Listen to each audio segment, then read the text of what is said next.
আফগানিস্তান বনাম শ্রীলঙ্কার এই ম্যাচে কে জয় লাভ করবে? আফগানিস্তান নাকি শ্রীলঙ্কা? কে কোথায় এগিয়ে রয়েছে? দেখেন, এই ম্যাচটি আফগানিস্তান এবং শ্রীলঙ্কার কাছে যতটা গুরুত্বপূর্ণ, বাংলাদেশের কাছে ততটাই গুরুত্বপূর্ণ বা তার চাইতেও বেশি গুরুত্বপূর্ণ। কারণ এই ম্যাচে যদি শ্রীলঙ্কা জয় লাভ করে তাহলে বাংলাদেশ এবং শ্রীলঙ্কা খেলবে সুপার ফোরে। আর যদি এই ম্যাচটি আফগানিস্তান জয় লাভ করে সেক্ষেত্রে বাংলাদেশ নাও সুপার ফোর খেলতে পারে। কিন্তু আফগানিস্তান যদি ৬৭ রান বা তার চাইতে বড় ব্যবধানে জয় লাভ করে সেক্ষেত্রে আফগানিস্তান এবং বাংলাদেশ খেলবে সুপার ফোরে। বা আফগানিস্তান যদি 11.2 ওভারের মধ্যে শ্রীলঙ্কার সাথে জয় লাভ করে সেক্ষেত্রেও বাংলাদেশ এবং আফগানিস্তান খেলবে সুপার ফোরে। অথবা এই ম্যাচটি যদি কোনো কারণে পরিত্যক্ত বা ড্র হয় সেক্ষেত্রে বাংলাদেশ এবং শ্রীলঙ্কা খেলবে সুপার ফোরে। তাই এই ম্যাচটি বাংলাদেশের জন্য ভীষণ ভীষণ গুরুত্বপূর্ণ। এই ম্যাচে কে জয় লাভ করবে? আফগানিস্তান নাকি শ্রীলঙ্কা? কে কোথায় এগিয়ে রয়েছে? হেড টু হেড পরিসংখ্যানে কে এগিয়ে রয়েছে? দেখেন, এই পর্যন্ত ৮টি টি-20 ম্যাচ হয়েছে আফগানিস্তান এবং শ্রীলঙ্কার মধ্যে। তার মধ্যে 3টি ম্যাচ আফগানিস্তান জয় লাভ করেছে, 5টি ম্যাচ শ্রীলঙ্কা জয় লাভ করেছে।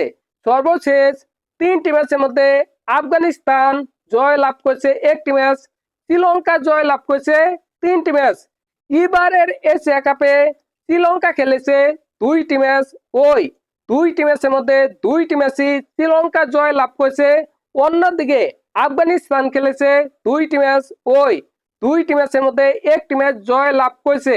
অর্থাৎ হেড টু হেড পরিসংখ্যানে শ্রীলঙ্কা অনেক এগিয়ে রয়েছে, আফগানিস্তান অনেক পিছিয়ে রয়েছে। দেখেন, আফগানিস্তান এবং শ্রীলঙ্কার মধ্যে ব্যাটিংয়ে কোন দল কতটা শক্তিশালী?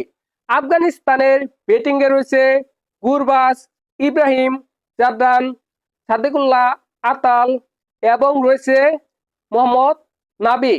এরা ভালো মানের ব্যাটার, এটা নিঃসন্দেহে বলা যায়। কিন্তু আফগানিস্তানের ব্যাটিং গভীরতা নেই। আফগানিস্তানের যদি গুরবাজ আউট হয়ে যায় তাহলে আফগানিস্তান ওই ম্যাচ নিঃসন্দেহে হেরে যাবে, এটা বলা যায়। অন্যদিকে শ্রীলঙ্কাতে রয়েছে ভয়ঙ্কর ভয়ঙ্কর ব্যাটার, এটা নিঃসন্দেহে বলা যায়। রয়েছে প্রথম নিশাঙ্কা, কুশাল মেন্ডিস, কুশাল পেরেরা, এদের মতো ভয়ঙ্কর ভয়ঙ্কর ব্যাটার। শ্রীলঙ্কা ব্যাটিংয়ে নিঃসন্দেহে আফগানিস্তানের চাইতে এগিয়ে রয়েছে। পেস বোলিংয়ে কোন দল এগিয়ে রয়েছে? আফগানিস্তান নাকি শ্রীলঙ্কা? পেস বোলিংয়ে অবশ্যই শ্রীলঙ্কা এগিয়ে রয়েছে। কারণ শ্রীলঙ্কাতে রয়েছে থুসারা, পাথিরানা, এদের মতো ভয়ঙ্কর ভয়ঙ্কর পেস বোলার। অন্যদিকে আফগানিস্তানে ওই রকম কোনো বোলার নেই, এটা নিঃসন্দেহে বলা যায়। স্পিন বিভাগে কোন দল এগিয়ে রয়েছে? দেখেন, স্পিন বিভাগে আফগানিস্তান বিশ্বের সেরা, এটা নিঃসন্দেহে বলা যায়। আফগানিস্তান স্পিন বিভাগে অসাধারণ দুর্দান্ত। আফগানিস্তানে রয়েছে রাশিদ খান, নূর আহমেদ, নাবি, এদের মতো ভয়ঙ্কর ভয়ঙ্কর স্পিনার। অর্থাৎ স্পিন বিভাগে শ্রীলঙ্কার চাইতে আফগানিস্তান অনেকটা এগিয়ে রয়েছে। এখন যদি আপনি বলেন তাহলে কোন দল এগিয়ে রয়েছে? দেখেন, দলগতভাবে শ্রীলঙ্কা অবশ্যই অনেকটা এগিয়ে রয়েছে আফগানিস্তানের তুলনায়। এই ম্যাচে তাহলে কে জয় লাভ করবে? কোন দলের সম্ভাবনা কেমন? এই ম্যাচে শ্রীলঙ্কা জয় লাভ করবে, এটা বলা যায়। এই ম্যাচে শ্রীলঙ্কার জয় লাভ করার সম্ভাবনা 60%। অন্যদিকে আফগানিস্তানের জয় লাভ করার সম্ভাবনা 40%। আমার মনে হয় এই ম্যাচে শ্রীলঙ্কা জয় লাভ করবে এবং বাংলাদেশ আর শ্রীলঙ্কা খেলবে সুপার ফোর। আপনার কি মনে হয় অবশ্যই কমেন্ট করে জানাবেন।